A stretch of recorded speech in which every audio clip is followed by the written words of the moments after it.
8.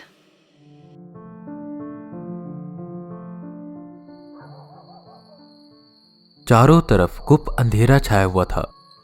रात के 1 बज रहे थे और वेदा सरपंच माखन लाल के घर की छत पर खड़े थे। वो आसपास का नजारा देख रहे थे, जहां उन्हें बस जंगल ही जंगल दिखाई दे रहे थे। पेड़ों से, छोटे छोटे पहाड़ों से घिरा हुआ था उनका गांव पिसापुर, और उन्हीं पेड़ों में से वेदा को घूर रहे थे पिशाच, जिनकी संख्या बढ़ती जा रही थी। शायद उन्हें पता चल गया था वेदा के बारे में।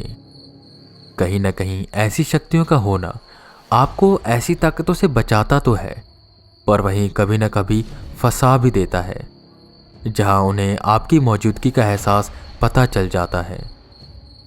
पर वो वेदा के पास नहीं आ रहे थे, बस दूर से ही उन्हें घूर रहे थे।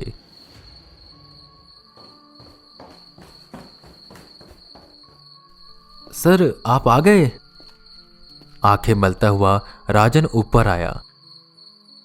हाँ, बस थोड़ी देर पहले ही आया हूं। लगता है काफी गहरी नींद में थे। वेदा ने पूछा। कहाँ सर, अभी थोड़ी देर पहले तो सोया था। अब तक लेडीज का संगीत वगैरह चल रहा था और पूरी चहल पहल थी। पर जैसे ही 12 बजे सब कुछ शांत हो गया, लाइट्स बंद कर दी गई और सब अपने अपने कमरों में चले गए। सर, लोग काफी डरे हुए हैं, राजन ने बताया। वैसे आर्यन कहाँ है? वेदा एक पेड़ की ओर देखते हुए कहते हैं। सर, वो तो आराम से सो रहा है। सर, वहां पर कुछ है? राजन भी उसी पेड़ की ओर देखता है। अरे नहीं, मैं बस उस उल्लू को देख रहा था जो बेखौफ आराम से बैठा हुआ है। वेदा ने कहा। वो उस पेड़ पर बैठे सिर्फ उल्लू को नहीं, बल्कि वहां पर उल्टे लटके पिशाचों को भी देख पा रहे थे, जिनकी आंखों में गुस्सा उन्हें साफ साफ दिखाई दे रहा था। वैसे राजन, जब मैं घर में घुस रहा था तो मैंने बाहर एक घेरा देखा। तुम जानते हो क्या है वो? वेदा ने सवाल किया, जिस पर राजन थोड़ा नीचे की ओर झांकते हैं और कहते हैं। अच्छा, वो सर, मैंने भी सरपंच जी से पूछा था, तो बता रहे थे कि वो नमक है। कहते हैं कि इससे पिशाच उनके घर में नहीं घुस पाएगा। वेदा एकदम गहरी सोच में डूबे। शायद इसीलिए वो इस घर में नहीं घुस पा रहे और मुझ पर हमला नहीं कर पा रहे। अब समझ में आया। सर, चलिए सो जाते हैं। आप भी सफर करके आ रहे हो, काफी थक गए होगे। कल सुबह करेंगे काम, राजन ने कहा, जिस पर हामी भर वेदा उसके पीछे पीछे जाते हैं। पर जाते जाते उन्हें एक आवाज सुनाई देती है। मुझे मेरी वो चीज चाहिए। तुम में से जिस किसी ने भी ली है, मुझे वापस दे दो, वरना तुम्हारा वो हाल करूंगा जो कोई सोच भी नहीं सकता। यह आवाज काफी भारी और डरावनी थी। यह आवाज उन पिशाचों की नहीं लग रही थी। वेदा पीछे मुड़कर नहीं देखते और उस आवाज को नजरअंदाज कर कमरे में चले जाते हैं। काफी देर तक वो सोचते रहे कि आखिर ये पिशाच गुस्सा क्यों है और कैसे वो इन्हें शांत करेंगे। और यही सोचते सोचते कब उनकी आंख लग गई, उन्हें पता ही नहीं चला।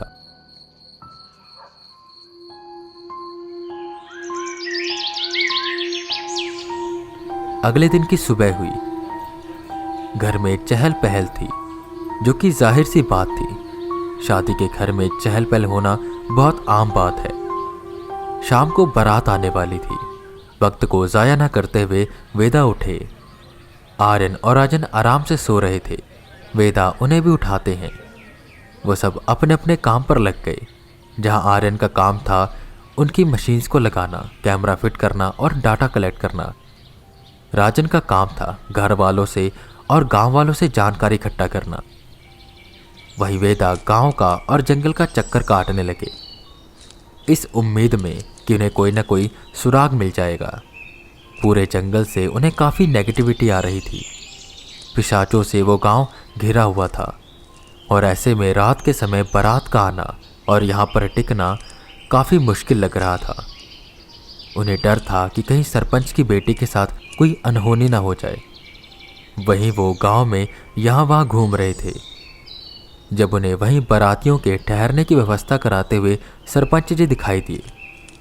वेदा उनके पास आए। ऐसा करो, सारी मंजियाँ यहाँ पर रखवा दो। और गद्दे कब तक आ रहे हैं? वो बस आते ही होंगे। सरपंच जी अपने काम में लगे हुए थे। वेदा उनके पास जाकर खड़े हो जाते हैं। अरे वेदा जी, आइए आइए, माफ करिएगा, रात को हम आपका अच्छे से स्वागत नहीं कर पाए। क्या करें, शादी वाला घर है, 36 काम रहते हैं, आप तो जानते ही होगे। झूठी सी हंसी हंसते हुए सरपंच जी ने कहा। अरे नहीं सरपंच जी, कोई बात नहीं। वैसे भी हमारी चिंता का कारण अभी कुछ और होना चाहिए। मैं आपसे सीधी बात करना चाहूंगा। ये पिशाच इतने गुस्से में क्यों है? अब तक अगर ये शांत थे तो ऐसा क्या हो गया कि ये भड़क गए हैं? सरपंच जी यहां वहां देखते हुए कहते हैं। वेदा जी, सच बताओ ना तो मुझे खुद भी नहीं पता। अब तक तो सब कुछ ठीक चल रहा था, पर 5 महीने पहले अचानक ही हमारे गांव की एक लड़की सुरैया पर इन पिशाचों ने हमला कर दिया और फिर ये घटनाएं बढ़ने लगी। हमारे गांव के कुछ लोगों की जान भी जा चुकी है। हम सब बहुत परेशान हैं और ऊपर से मेरी बेटी की शादी पड़ गई। मेरी परेशानी तो और भी ज्यादा बढ़ गई है। सरपंच जी की परेशानी उनके चेहरे पर साफ साफ दिखाई दे रही थी। उन्हें दिलासा देते हुए वेदा कहते हैं, उसकी चिंता आप न करें, मैं अभी घेरा बना दूंगा और बारात के कल्पा आते ही मुझे वहां भेज दीजिएगा। उन्हें रास्ते में कुछ भी नहीं होगा, उसकी जिम्मेदारी मेरी है। एक बार शादी हो जाए फिर हम आराम से गांव की समस्या को देखते हैं। धीरे धीरे वक्त बीतता जा रहा था। वेदा सरपंच के घर की छत पर खड़े थे। राजन उनके पास आया। सर, मैंने घर वालों और गांव वालों से बात करी। किसी से ज्यादा कुछ तो पता नहीं चला, पर एक बात ऐसी पता चली है जो गौर करने वाली है। वो पिशाच जिस पर भी हमला कर रहे हैं उसके शरीर पर टैटू है। सबसे पहले वो सुरैया, उसके हाथ पर ओम का निशान था। फिर राजेश, जिसके दाएं हाथ पर उसकी बच्ची का नाम लिखा हुआ था। और ठीक ऐसे ही बाकी लोग। ये सुन वेदा एकदम से चौकन्ना हुए और उन्होंने अपने हाथ पर बने उस टैटू को देखा। ये टैटू आपने कब बनवाया? राजन हैरान होते हुए पूछता है। बस थोड़े दिन पहले ही, पर मुझे लगता है कि यह टैटू बनवाकर मैंने गलती कर दी। हो सकता है कि वो पिशाच मुझ पर हमला कर दे। हंसते हुए वेदा बोले, पर राजन वहीं चिंतित हो गया। तुम मेरी चिंता मत करो। और कुछ पता चला गांव वालों से? वेदा ने पूछा। राजन कुछ देर सोचता है और कहता है, बस ये कि वो पिशाच बहुत गुस्से में है और लोग डरे हुए हैं। वेदा बस हाँ में सिर हिलाते हैं। सर, हो सकता है कि आर्यन को कुछ पता चला हो, राजन ने कहा, जिस पर वो दोनों आर्यन के पास जाते हैं जो अपने लैपटॉप पर रीडिंग्स देख रहा था। हाँ आर्यन, कुछ हलचल? वेदा ने कहा, जिस पर माथा पकड़ आर्यन बैठ गया। सर, आप हलचल की बात कर रहे हो? यहां पर तो पूरा भूकंप आया हुआ है। ईएमएफ मीटर ऑन करते ही एकदम पागल हो जाता है। एक साथ सारी मशीन्स काम कर रही हैं। जहां भी जाओ टेम्परेचर डाउन जा रहा है। सर, यहां तो लगता है कि भूतों का बसेरा है। वेदा उसके कंधे पर हाथ रखते हैं और कुर्सी पर बैठते हुए कहते हैं, इसका मतलब ये केस काफी मुश्किल होने वाला है। खैर, तुम मुझे ये बताओ कि सबसे ज्यादा रीडिंग्स कहां से आ रही हैं? आर्यन लैपटॉप पर चेक करता है। सर, सबसे ज्यादा तो साउथ की डायरेक्शन से आ रही है। वहां कुछ ना कुछ बहुत स्ट्रांग है। वेदा को शक तो था, पर अब वो यकीन में बदल चुका था। तुम दोनों को जो मैंने ब्रेसलेट दिया था वो हमेशा पहन कर रखना, और तुम दोनों इस गांव से बाहर नहीं निकलोगे। मैं तो कहता हूं कि घर से भी बाहर मत निकलना। बस यहां पर बैठे रीडिंग्स पर ध्यान रखो। कोई हलचल दिखाई दे तो मुझे बताओ। किसी तरह हम ये शादी आराम से करवा दें, फिर आराम से इस मिस्ट्री को सॉल्व करेंगे। वो उठे और बाहर निकल गए। आर्यन और राजन उनके कहे मुताबिक काम पर लगे रहे। वेदा गांव के बिल्कुल बॉर्डर पर जाते हैं। मंत्र बुदबुदाते हुए उन्होंने एक सूखी लकड़ी उठाई और एक लकीर खींचते हुए गांव का पूरा चक्कर लगाया। उन्होंने गांव के चारों तरफ एक सुरक्षा घेरा बना दिया था। आज रात तो इन पिशाचों को रोक लेगा, बाकी कल करता उनका फाइनल काम। इतना सोच वो पलटे ही थे कि उन्हें एक आवाज आई। मुझे पता है तुम मुझे सुन सकते हो। मुझे मेरी वो खास चीज वापस करवा दो, वरना मैं पूरे गांव वालों को सजा दूंगा, सजाए मौत। आवाज में काफी गुस्सा झलक रहा था। उन्होंने हाथ से अपने टैटू को ढका और घर में पहुंचे, जहां सब महिलाएं गाना गा रही थी और खुशियां मना रही थी। पर वहीं कहीं न कहीं उनमें एक डर भी था, पर कोई दिखा नहीं रहा था। वेदा ने अपने बैग से एक पट्टी निकाली और अपने हाथ पर अच्छे से बांध लिया, ताकि वो पिशाच वो टैटू ना देख सके। धीरे धीरे शाम ढलने लगी। वेदा टांगे वाले की मदद से कल्पा पहुंचे, जहां बारात उन्हें मिली।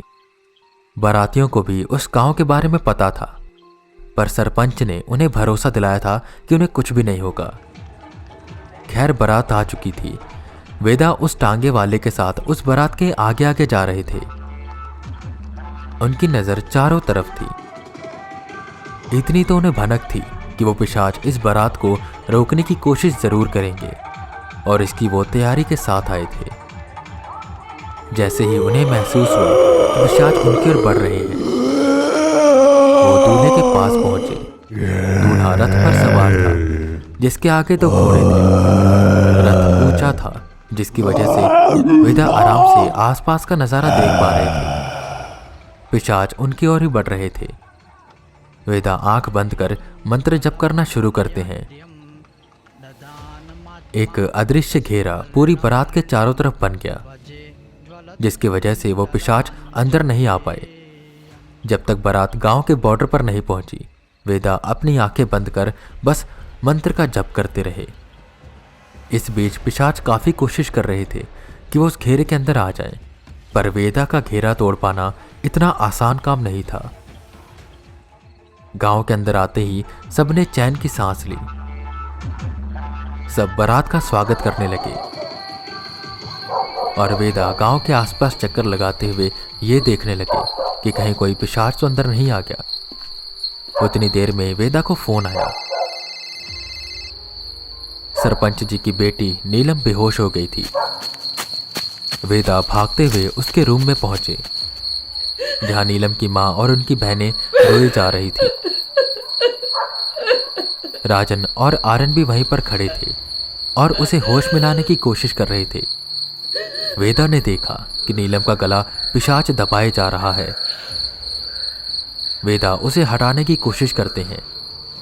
वो पिशाच एकदम से भागने की कोशिश करने लगा। बस वेदा ही उस पिशाच को देख पा रहे थे, और सब हैरान हो रहे थे कि आखिर वेदा क्या कर रहे हैं। पिशाच एकदम से आर्यन के ऊपर कूदा। आर्यन एक झटके से गिर गया, जिसकी वजह से उसे चोट लग गई और खून बहने लगा। वेदा ने जल्दी से अपने हाथ पर लगी उस पट्टी को उतारा और आर्यन के हाथ पर बांधा, ताकि वो खून रुक जाए। पर इसी बीच उस पिशाच ने उस टैटू को देख लिया। वो टैटू चमकने लगा। वो पिशाच जोर जोर से चिल्लाकर सबको बुलाने लगा। वेदा एकदम से डर गए, क्योंकि उन्हें एहसास होने लगा कि उनकी ओर कोई बहुत ही शक्तिशाली ताकत बढ़ते हुए आ रही है, और उसके साथ साथ ढेर सारे पिशाच भी हैं। अब क्या होगा उन्हें कुछ भी समझ नहीं आ रहा था।